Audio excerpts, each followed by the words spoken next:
우리 앞으로 10번 정도 강의를 할 텐데요. 오늘부터는 종교개혁의 대원리들에 대해서 말씀을 드리겠습니다.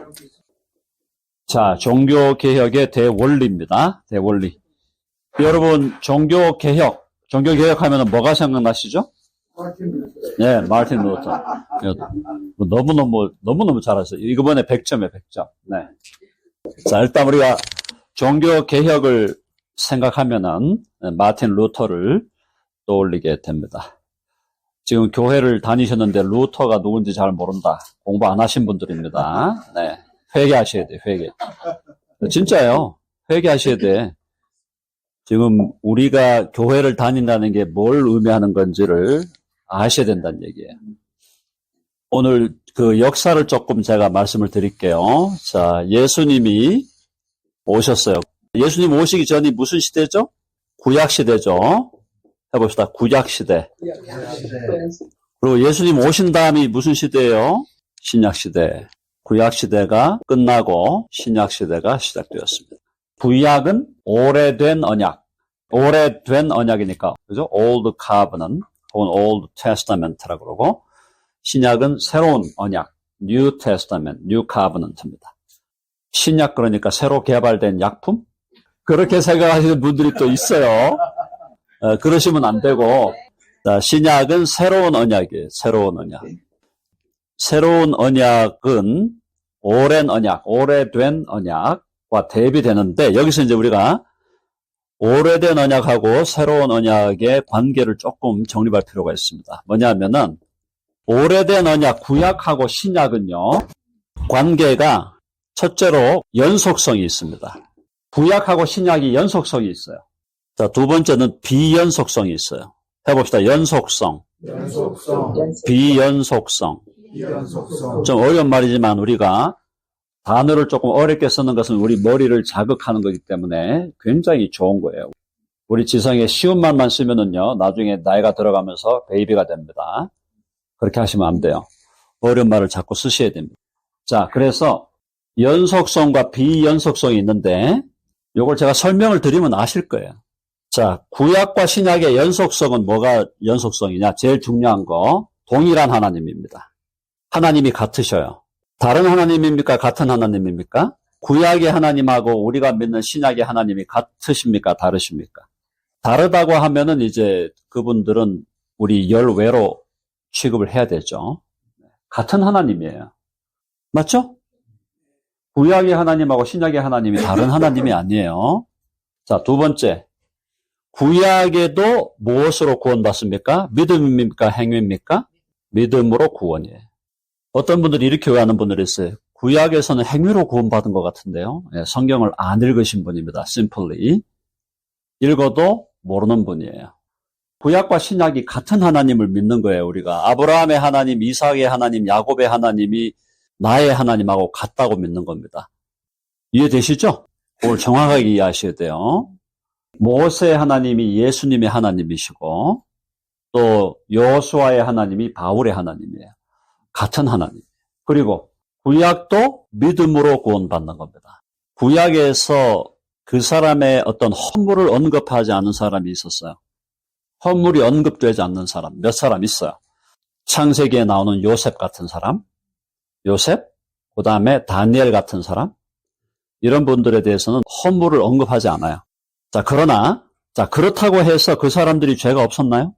요셉에게 죄가 없었을까요? 다니엘에게 죄가 없었을까요? 요셉과 다니엘도 똑같아요. 우리와 똑같은 원죄를 타고난 사람들이에요. 원죄, 원래의 죄성이 있는 사람들이었고, 그들도 이 땅을 살아가면서 분명히 자범죄, 실제적으로 스스로가 행함으로 범한 죄들이 있었던 사람들이에요. 더하여 구약 성경에도 그 믿음의 사람들에 대해서 허물을 많이 지적하고 있죠. 대표적인 사람이 아브라함. 아브라함은 겁쟁이였고 거짓말장이었어요. 사라가 너무 아름다웠기 때문에 아내가 빼앗길까 싶어서 같이 공모해가지고 내 누이라 하자, 여동생이라고 하자. 그런 사람이었고요. 야곱은 뭐 말할 것도 없고, 모세도 알고 보니까 모세 전직 뭡니까? 전직 살인자예요. 살인자. 살인 전과자예요. 더 얘기 안 해도 되겠죠. 그러니까 그들이 행위로 구원받은 게 아니라 믿음으로 구원받은, 같은 하나님, 같은 믿음으로 구원받는 거예요. 이게 이제 대표적인 연속성이에요. 연속성이 더 있지만 요 두 가지만 일단 얘기하고요. 그럼 비연속성, 다른 점은 뭐냐? 구약과 신약의 다른 점이 뭘까요? 구약과 신약의 다른 점, 핵심 포인트는 뭐냐면은 여러 가지가 있지만 제일 중요한 것이 짐승 제사죠. 짐승이죠. 짐승의 피냐, 누구의 피냐? 짐승 피냐, 예수의 피냐? 핵심 부분 아니겠어요? 짐승 피와 예수님의 피, 이거 완전히 다른 거죠? 완전히 다른 겁니다. 구약에서는 짐승을 다 잡아 죽였는데 신약은 예수님의 피로 모든 게 완결되는 거죠. 그 외에 뭐 더 여러 가지가 많이 있죠. 구약과 신약의 비연속성, 짐승피, 예수피. 그 다음 또 뭐가 있을까요? 자, 물리적인 성전이 있죠? 물리적인 성전이 있습니다. 예를 들어서 성막이나 성전이 있었죠? 성막, 텐트 치고. 지금 성막, 성전 필요합니까? 엄밀하게 말해서? 성막과 성전이 필요하지 않습니다. 지금은요. 우리가 물론, 그러니까 그것이 본질이 아니란 얘기예요. 제 이야기는. 물리적 성전, 성막이 필요한 게 아니라 우리의 성전과 성막은 예수님이에요.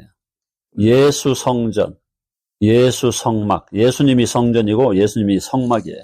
맞죠? 예수님이 우리의 성전이에요. 예수님이 성전 되셨다. 그리고 우리가 예수님과 하나가 돼서 나도 하나님의 성전이 된 거예요. 해봅시다. 나도 성전이다.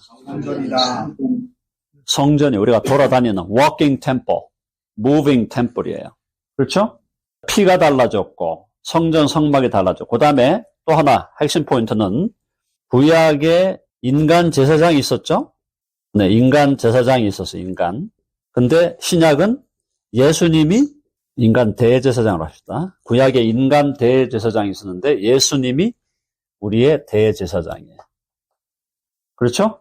그리고 구약에서는 레위 사람만 제사장이야. 그죠? 레위인만 제사장이야. 근데 신약은 해봅시다. 만인 제사장. 이게 무슨 말인지 아시죠? 구약은 레위인이 아니면 제사장이 될 수가 없어요. 내가 뭐 베냐민 지파다, 내가 무슨 뭐 루벤 지파다 그렇게 한다고 제사장이 되는 게 아닙니다. 신약은 유대인이 아니어도 다 제사장이야. 코리안도 제사장, 아메리칸도 제사장, 케냐 사람도 제사장, 다 제사장.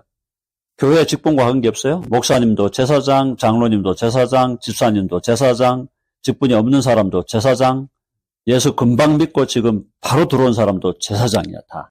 만인 제사장. 이거 얼마나 차이가 나요?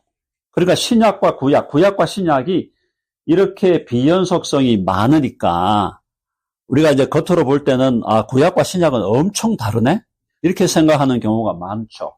근데 그것이 틀린 말은 아니지만은 구약과 신약 사이의 이 연속성을 이해를 못하면 구약과 신약은 완전히 관계가 없는 걸로 생각하는 분들이 있어요. 관계가 없다. 구약은 유대인, 신약은 이방인.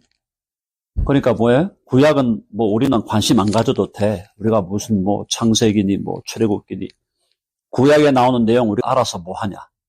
알 필요가 없다. 신약만 그냥 포커스하고.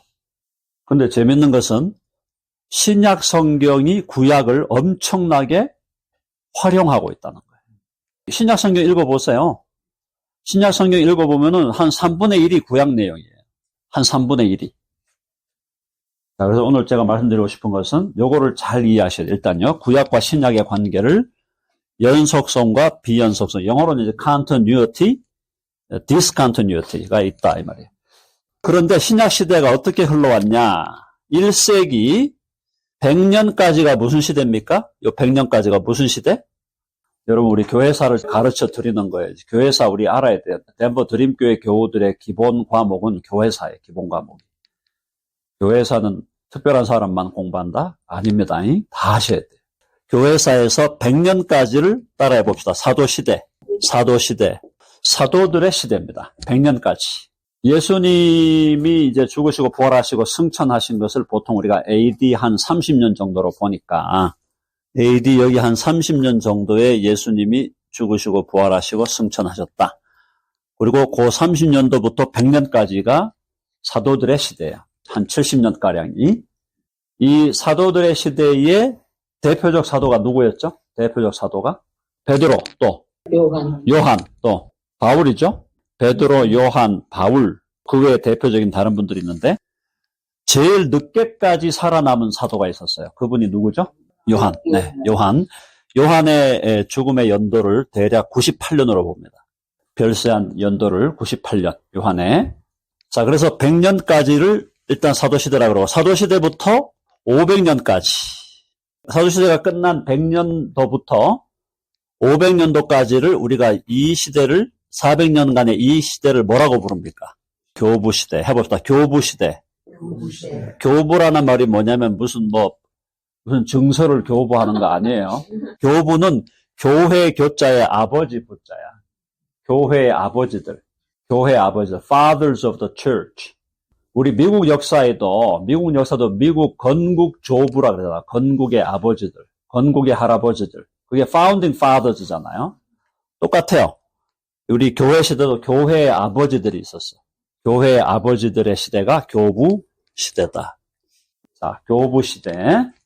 교부 시대까지는 기독교가 그래도 건강하게 갑니다. 사도 시대가 아주 강력한 기독교. 그다음 교부 시대 한 500년까지는 그래도 여기 이제 뒷부분에 가면 이제 희미해지지만은 교부 시대까지 기독교가 잘 갔는데 조금 그 희미해지는 계기를 얘기해 드릴게요. 313년이 이제 결정적인 시기죠. 313년에 콘스탄틴 더 그레이트라 그래서 콘스탄틴 대제라고 하는 로마의 황제가 313년까지 기독교는 불법이야. 불법 종교예요. 불법이었어. 법적으로 승인된 적이 없어요. 기독교로 믿어도 전부 다 지하에 숨어 있거나 아니면은 이렇게 강력하게 앞으로 막 드러나지를 못하는 거예요. 예를 들어 우리 지금 미국만 해도 트럼프를 지지하고 안 지지하고를 떠나서 트럼프라는 대통령이 자기가 나와가지고 I'm a Christian 한다든지 I am pro-Christian, Christianity 하더라도 이게 별로 문제가 안 되잖아요. 미국이라는 컬처에서는. 내가 기독교인이다라고 해도 대통령이 예를 들어 또 나는 기독교에 대해서 나는 기독교를 지지한다. 이런 얘기를 공개석상에서 해도 아주 리버럴한 언론들이 뭐 이런저런 얘기를 하겠지만 대체로 그냥 받아들여지는 분위기예요. 근데 313년까지 이 로마 시대, 여기 이제 100부터 313, 여기는 누가 내가 I'm a Christian 그러면은 이거는 뭐예요? 불법이야. 불법이라는 얘기는 고발하면 잡혀가는 거예요. 처벌을 받는 거예요. 그런 시대였어요.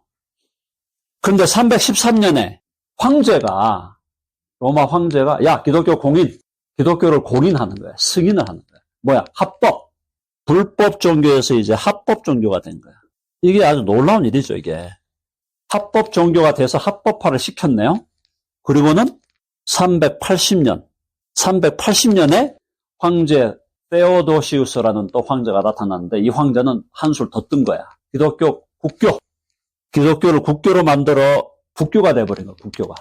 자, 여기에 이제 이게 지금 양날의 칼이죠. 그죠? 무슨 뜻인가 하면은 대략 한 지금 이 30년도부터 예수님 죽으시고 부활하시고 승천하시는 이 시대부터 313까지가 거의 300년 아니에요. 300년간 기독교는 불법 종교였어.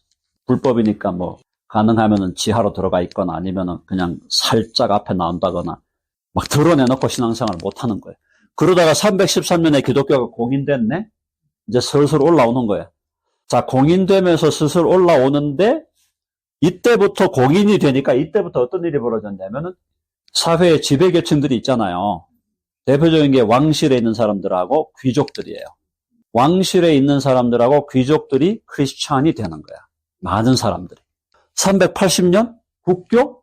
어떻게 되겠어? 국교가 되니까 어떻게 됩니까? 그 시대의 지배계층이 다 기독교인들이 돼버린 거야. 지배계층을 넘어서서 그냥 일반 평민까지 진짜 이 사람들이 예수 믿느냐 안 믿느냐 그거는 중요한 문제가 아니에요. 실제로 내가 개인적으로 믿나 안 믿나 이건 중요한 게 아니야. 그냥 다 태어나면 크리스찬. 미국이 태어나면 미국 시민인 것처럼 로마에서 태어나면 그냥 크리스찬이야. 그러니까 태어나자마자 뭐 했어요? 유아세례를 주는 거죠. 유아세례.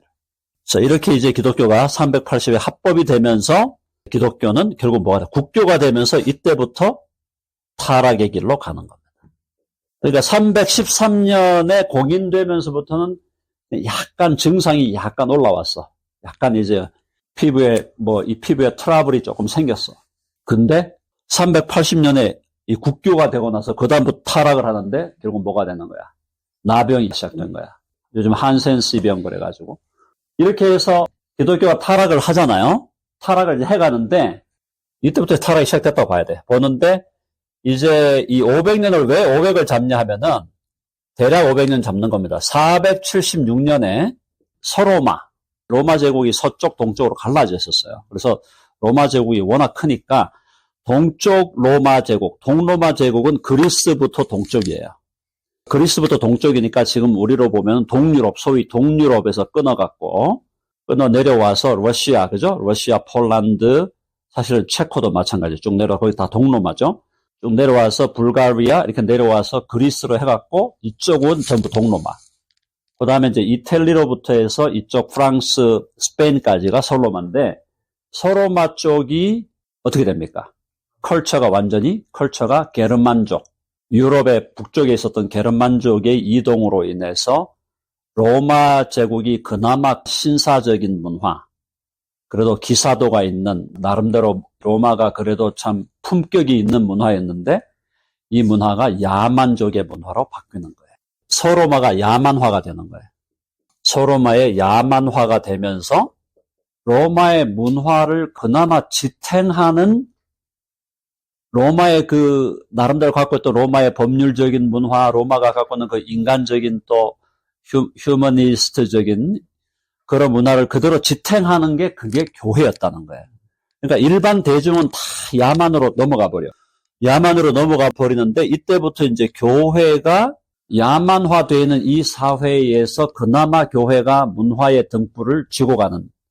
그런데 이 교회가 문화의 등불을 쥐고 가긴 했지만 이 서로마 이 컨텍스트에서 이 교회는 국교화된 교회이기 때문에 이미 타락이 시작된 교회였단 말이야.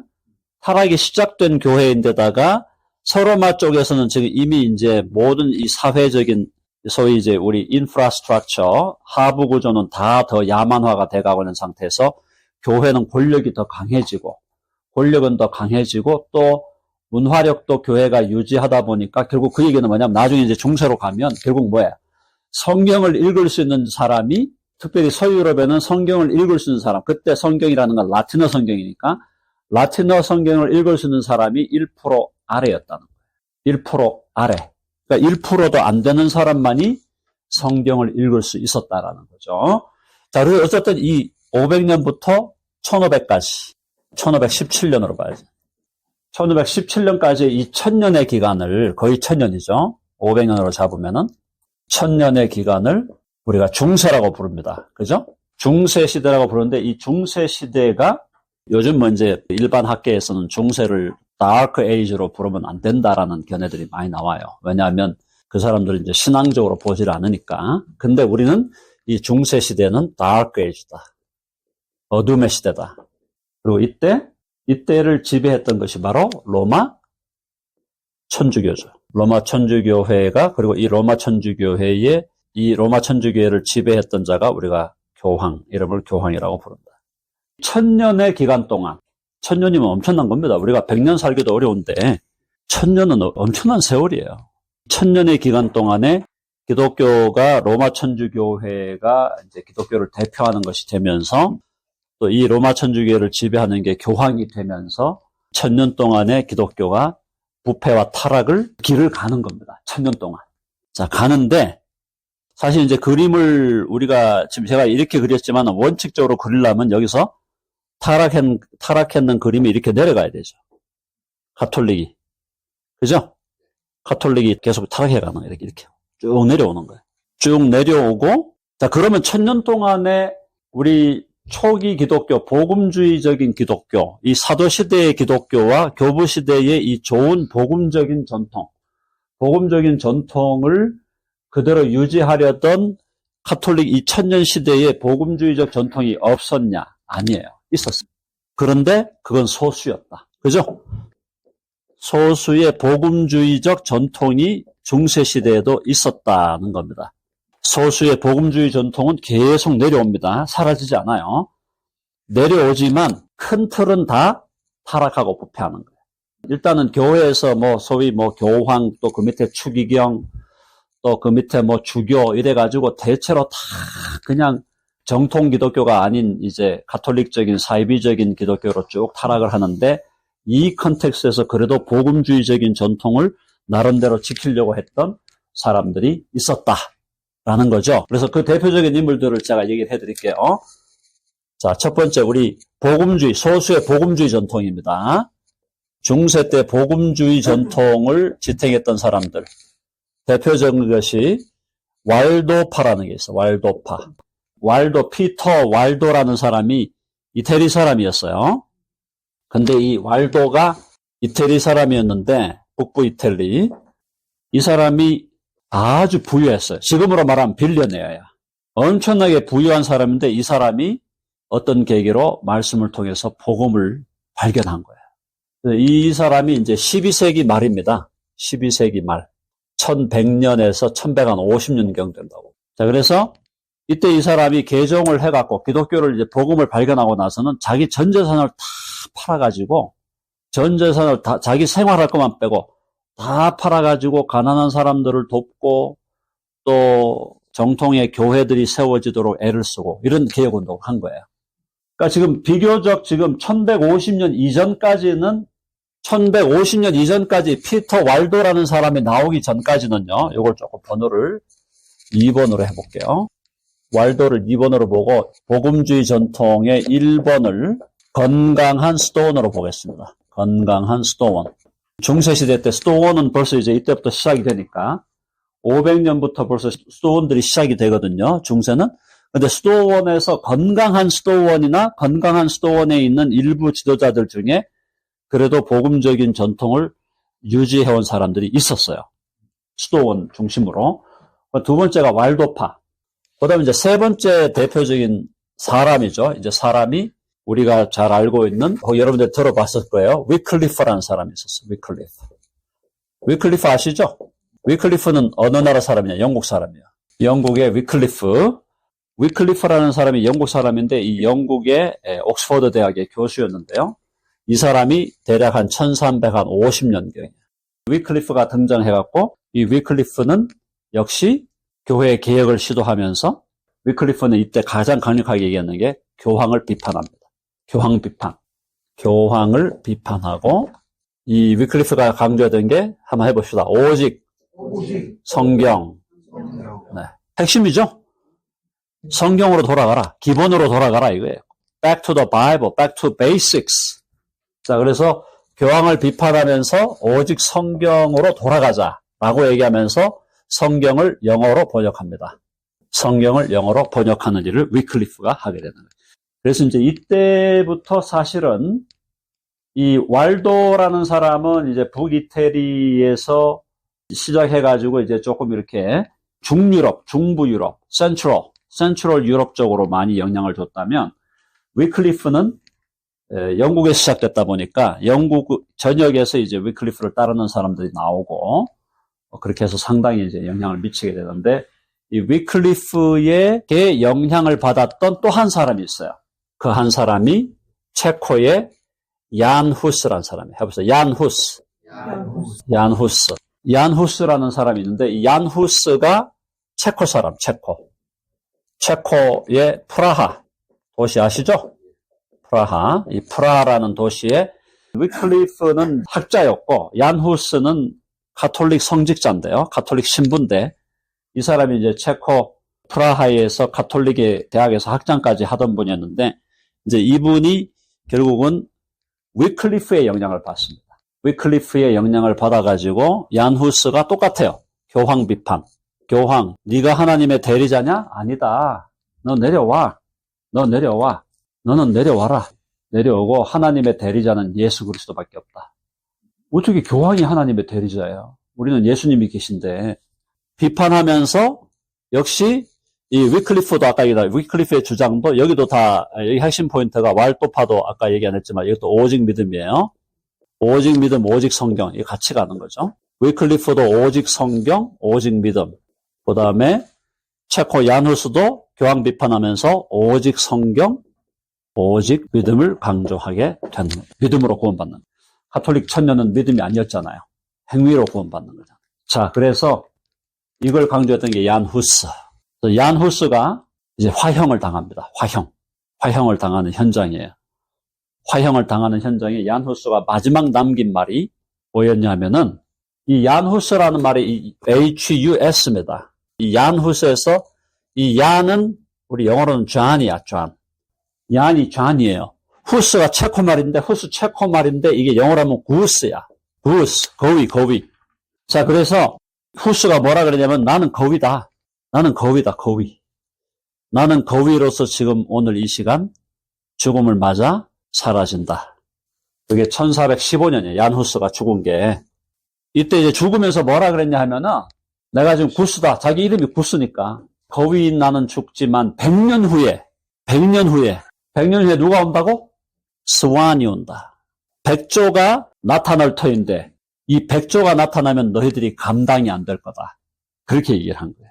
얀 후스가. 놀라운 일 아닙니까? 그래서 100년 후에 나타난 사람이 누구다? 마틴 루터다. 이 100년 후에 나타난 이 1517년에 마틴 루터가 나타나가지고 마틴 루터도 어떤 사람이었어요? 가톨릭 신부입니다.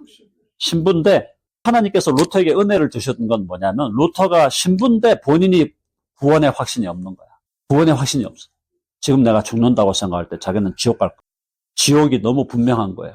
지옥 갈 것 같고 신부인데 지금 신부로서 지금 사제로 서품 받아가 훈련받고 서품 받아가지고 신부가 됐는데 지금도 하나님만 바라보면 부들부들 떨리는 거야. 두려워가지고. 확 떠는 거야. 너무너무 무서워. 하나님만 생각하면 막 무섭고 두렵고 진땀이 나고 막. 그게 루터의 실존적인 고통이었어요. 신부인데 구원의 확신이 없어. 구원의 확신이 없습니다. 근데 하나님을 보니까 하나님은 두려움이야.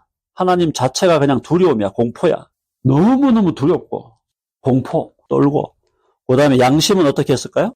양심의 가책으로 너무너무 고통스러운 거예요. 양심의 가책. 자기 안을 들여다보니까 죄로 가득한데 이 안에 있는 죄가 가득한데 이 죄의 문제가 하나도 해결이 안 되니까 양심의 가책이 오고 막 그냥 고통이 오고 거의 그러니까 이제 우리 요즘 시대로 얘기하면은 뭡니까? 이 정신적 고통에 의해서 갑자기 정신 나가는 거 있잖아. 패닉 상황이 오는 거예요. 쉽게 말하면.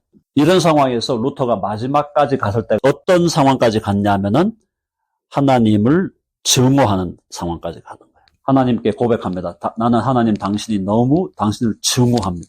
증오하는 하나님을. 왜? 내가 질 수도 없는 이 짐을 나에게 지게 해가지고 이렇게 내가 양심의 가책을 느끼고 이렇게 고통을 느끼고 이렇게 두려워하고 하나님만 보면 막 떨리고 사시나무 떨듯이 떨리고 내가 신부가 된 거 이게 도대체 뭐냐. 그래서 이제 하나님을 증오하는 데까지 나아요. 자, 근데 루터가 이 상황에서 그냥 머물러 있었다면은 이 사람은 그냥 중간에 죽었을 거예요. 제대로 명을 다 못하고 중간에 죽었다고 봐야 돼. 근데 하나님께서 루터에게 은혜를 주신 것이 이 상황에서 루터가 갖고 있던 그가 갖고 있던 한 가지 딱 재산이 하나 있었는데 그게 뭐냐면 이 사람이 그래도 공부를 한 거예요. 공부를 해갖고 이 사람이 신학 박사였단 말이에요. 신학 박사 학위를 받고 신학 교수를 한 거야. 사실은 본인도 모르고 한 거지. 자기도 고통 속에 있으면서 하는 거예요. 하면서 비텐베르크 대학이에요. 비텐베르크가 독일 북부의 아주 작은 도시입니다. 작은 도시인데 이 비텐베르크의 대학에서 이제 성경을 가르치는 신학자로 성경과 신학을 가르치는 교수로 활동을 하고 있었다 보니까 내적으로 갈등은 너무너무 심한데도 어쨌든 성경을 봐야 되는 거예요.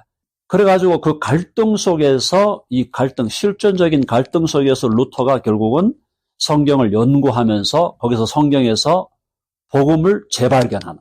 한번 해보세요. 성경에서 복음을 재발견하다. 재발견. 이게 핵심 포인트.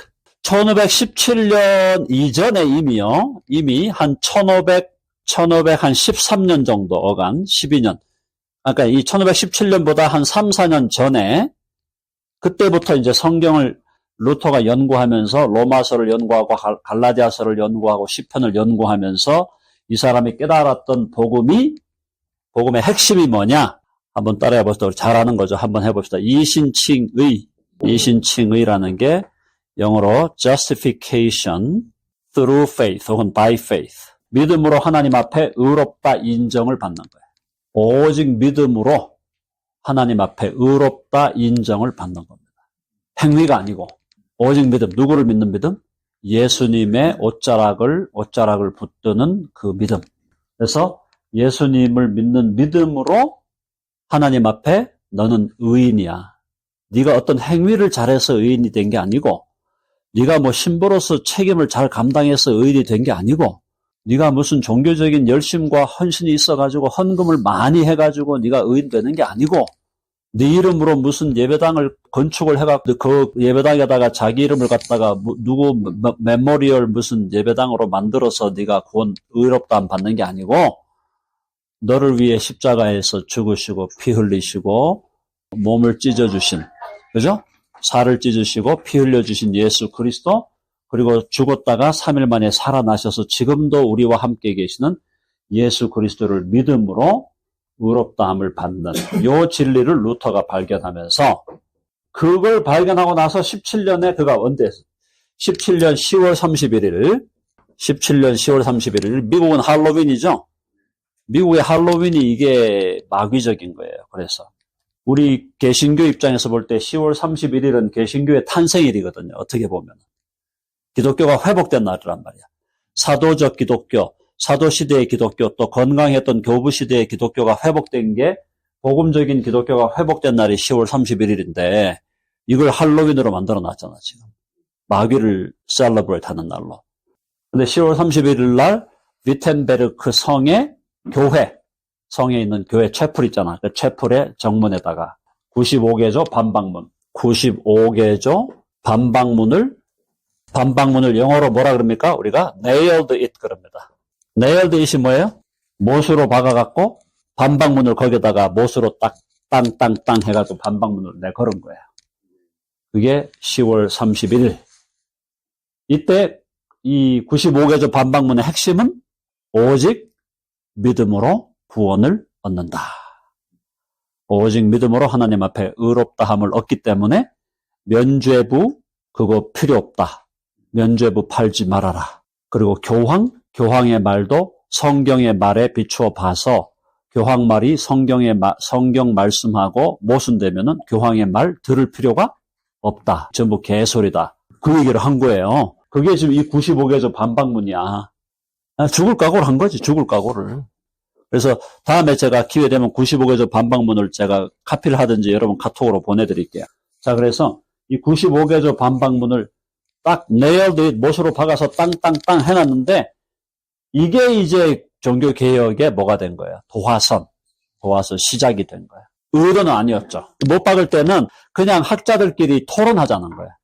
이 문제를 내가 토론에 좀 붙이고 싶다. 이 95개조 내가 지금 반박문을 내가 지금 걸어놓는 이유는, 거기가 이제 대학촌이니까, 비텐베르크 그 대학 안에 있는 또 채플이니까, 그 대학 안에서 우리 학자들끼리 한번 토론해보자라고 한 거였는데, 이걸 갖다가 이제 제자들이 막 이걸 바로 또 번역을 해가지고, 이걸 라틴어로 박았으니까, 이걸 라틴어를 또 다른 나라 말로 번역하고, 외국으로 다, 이게 95개조 반박문이 외국어로 곳곳에 지금 다 번역돼갖고, 보급이 되고, 그렇게 해서 결국은 종교개혁이 일어나게 되는데, 자, 그때 종교개혁이 했던 그 원리들을 이제 앞으로, 오늘은 여기까지만 할게요. 다음 시간에 대원리들을 여러분들에게 정리하는데, 자, 해봅시다. 첫 번째, 오직 성경, 오직 예수, 오직 은혜, 오직 믿음, 오직 하나님께 영광, 만인 제사장. 자, 그 다음에 만직성직론. 무슨 말인지 알겠죠? 만직성직은 모든 직업이 다 거룩하다 이 말이에요.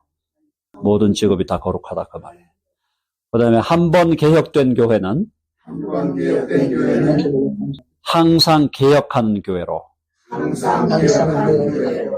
말인지 알겠죠? 개혁은 완전히 아니거든요. 이때 개혁이 됐으니까 계속 교회는 개혁되어 가야 돼요. 그 얘기예요. 그 외에 또 다른 원리들인데 제가 10가지 정도의 원리들을 여러분들에게 이제 앞으로 설명을 드리도록 하겠습니다. 그래서 종교개혁이 왜 중요한 거냐? 핵심은 사도시대의 복음적 신앙, 또 교부 시대에 건강했던 이 교부의 건강한 복음적인 신앙을 이때 회복을 한 거예요. 그래서 종교개혁이 그만큼 중요한 거예요. 그래서 이게 중요하기 때문에 우리는 이 종교개혁의 이 시대 때 발견된 복음의 원리들을 우리가 알아야 되는 거예요. 그러니까 이건 뭐냐면 우리의 뿌리를 찾는 거예요. 아시겠죠? 우리도 지금 뿌리 찾게 하는 거예요. 종교개혁의 이 원리를 우리가 따져 묻는 것은 우리의 21세기를 살아가는, 20세기에 태어나서 21세기를 살아가는 우리 모두가 찾아야 할 뿌리 찾기를 하는 거다. 자, 오늘 여기까지만 하겠습니다.